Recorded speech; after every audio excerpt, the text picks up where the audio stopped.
Let's kick it out in the dog pound. The dog pound. The Cleveland Browns of the AFC North. Last year, the Browns finished 3-14. Last year, the Browns had 4 different starting quarterbacks. You start with Deshaun Watson. Then you go into Jameis Winston season, which was extremely fun. Who doesn't like a little DTR action? Dorian Thompson-Robinson, who's no longer with the Browns. And then Bailey Zappi caps out the season week 18 for Cleveland. One of the more interesting data points in that Browns season, they were that one snow game, Jameis Winston versus Russell Wilson, Browns Steelers. Remember, the Browns won that game. It was hilarious. Jameis had the big media hype around him. He had the great quotables. That win is the difference between the Browns having Cam Ward and them having Mason Graham. Like, that's what stopped that win. It was fun, and then in hindsight, it screwed you.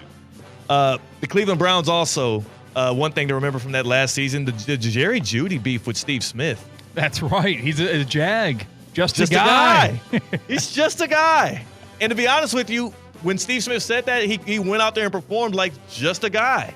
But then he eventually started to round into form. Who's winning that beef right now between Jerry Jeudy and Steve Smith? I think Jerry Jeudy, because of what was released in Steve Smith's personal life in the offseason. That wasn't necessarily a loss for Steve Smith.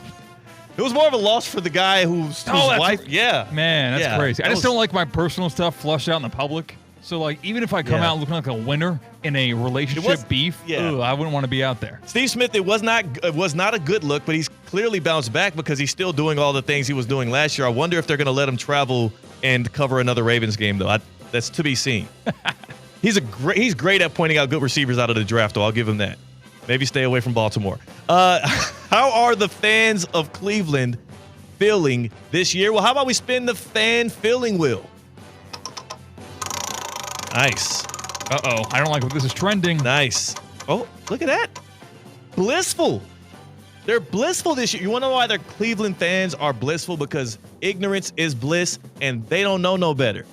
They're going to ride for the dog pound no matter what. They have hope in Shedeur. They like their head coach. Everybody does not. For some reason, everybody hates the general manager, Andrew Berry, who I think does a pretty good job.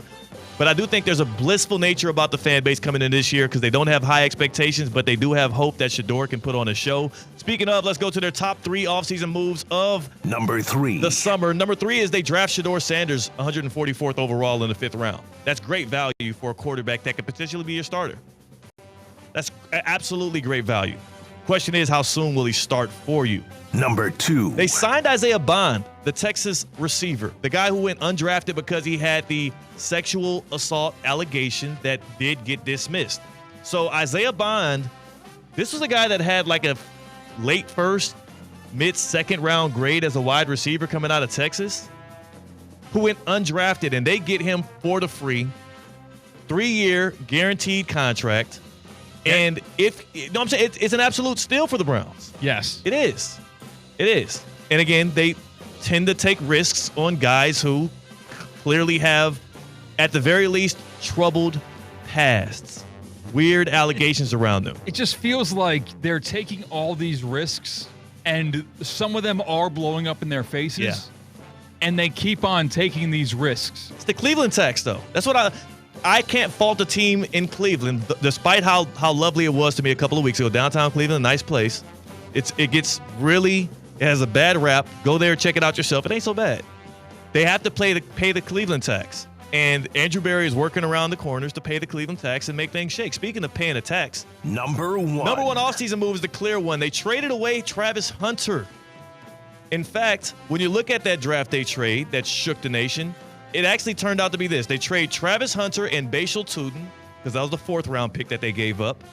They get back Mason Graham, the 5th overall pick, the DT out of Michigan. Quinshon Judkins, another guy with a little bit of troubled history, but he was cleared. They still have not signed Quinshon Judkins, running back out of Ohio State, but he was cleared of his domestic violence charges that he will not be punished for. We'll see if the NFL still suspends him. They also got Dylan Sampson, running back out of Tennessee, SEC Offensive Player of the Year, a backup for Judkins. And most importantly, C-Cat, in the Travis Hunter trade, they got a 2026 first-round pick, so now they have their own and the Jaguars' first-round picks, they have the ammo to be able to get a quarterback in the draft next year if things don't work out. So do you like when your favorite team's biggest offseason move is an offseason move for the following offseason? Well, when you're a Browns fan, you better settle for that. Just kick the can down the road every single year so that they inevitably never have to actually make a big decision. What are you going to do about it? All right, it's the Browns. It is the Cleveland Browns. At some point, you got to start playing chess. They've been playing checkers for 30 years, and it's gone horribly for them. Now they're playing a little bit of chess. Just trading away your first-round pick so that you never have to make a decision on your first-round pick. I kind of just keep trading back.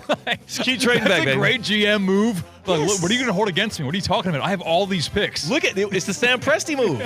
It's the Sam Presti move, and by golly, it's working out. None of us will be alive to see whether or not these trades were good. Yeah. Because it'll be in 2085, and then we're going to dominate the first round. And by that time, I've already set up my kids' trust fund. Thanks for them checks. Hard Rock Bet win total for the Browns this year, 4.5. They won 4 last year, so 4.5, right on par for what they brought back. A fun fact, they're paying Deshaun Watson $35 million to rehab that Achilles this year. Next year, his cap hit is $80 million. Interesting to see what happens with that. Let's go ahead and put them into a tier. Y'all know what time it is. Teddy's Tiers. We're using the theater of the mind for the tier today. Teddy Tiers. We'll use Theater of the Mind. If you're watching us on YouTube at ESPN West Palm, you won't see it. But I like to break teams up into tiers so we know how to kind of figure them out, how to feel about them. It is a Motion Monday, and the Browns are in the bottom tier. That is motionless. Ooh. Absolutely motionless. I just did the dog bark because they're the dog pound, but they're not one of the scrappy dogs. They're motionless. They're not going to matter this year despite what anybody would tell you. Yeah, I was going to break down each of these tiers and where they could go, but you don't have to go far from 0. No, it's 0. It's the absolute bottom. They are in the cellar of the NFL. Whatever tier you have and how you describe your tiers, just the last one. Last one. And I say that not because I don't think they have a good, solid roster. They're in a tough division, and they don't really have a quarterback. Here's the storyline for the season, though. I'm going to predict them to go 4-13, so under on the win total. But they're going to be 3-13 entering Week 18. And the Browns are going to be on the road at AFC North rival, the Cincinnati Bengals. The Bengals are going to be 1 win away from clinching a playoff berth. And guess what's going to happen? Guess what's going to shake? Shedeur Sanders to Cedric Tillman, to Jerry Jeudy, possibly to Isaiah Bond, throwing the ball all over the field. Myles Garrett with a couple of big plays, big sacks on Joe Burrow. The Cleveland Browns story of their season will be a Week 18 beatdown of the Cincinnati Bengals, keeping them out of the playoffs, giving the Browns hope for the future, increasing Shedeur's stock if you want to trade him that offseason and keep a quarterback in the draft from next year.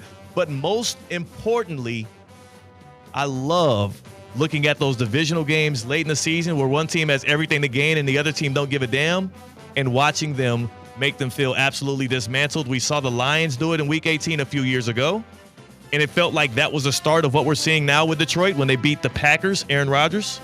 On the road at Lambeau. On the road at Lambeau. This is the same exact story, the same exact setup, except this time it's going to be Shedeur Sanders versus Joe Burrow.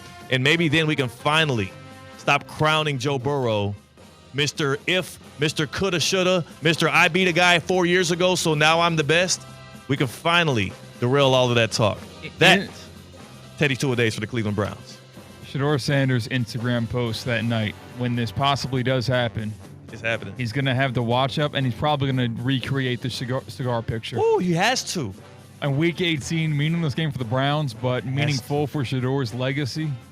Legacy game. I'm telling you right now, it is primely set up. They open the season and close the season against the Cincinnati Bengals. I don't think, now that it's Flacco starting, I do think that the Bengals actually get away with a win in that one, despite their terrible starts to the season every year. Plus, they're tight, they're tense. Everybody knows about that storyline, so Zach Taylor's going to have them ready. That's why they're playing preseason games with their starters. Like, contenders don't typically do that, but the Bengals are not contenders. I do think they win Week 1. I think Week 18, when they need it most, they're going to come up short, and people are going to make more excuses for Joe Burrow and the Bengals. Now, so far in Teddy two-a-days, we have these teams in tiers, and we can take a look at these tiers so far. Yeah.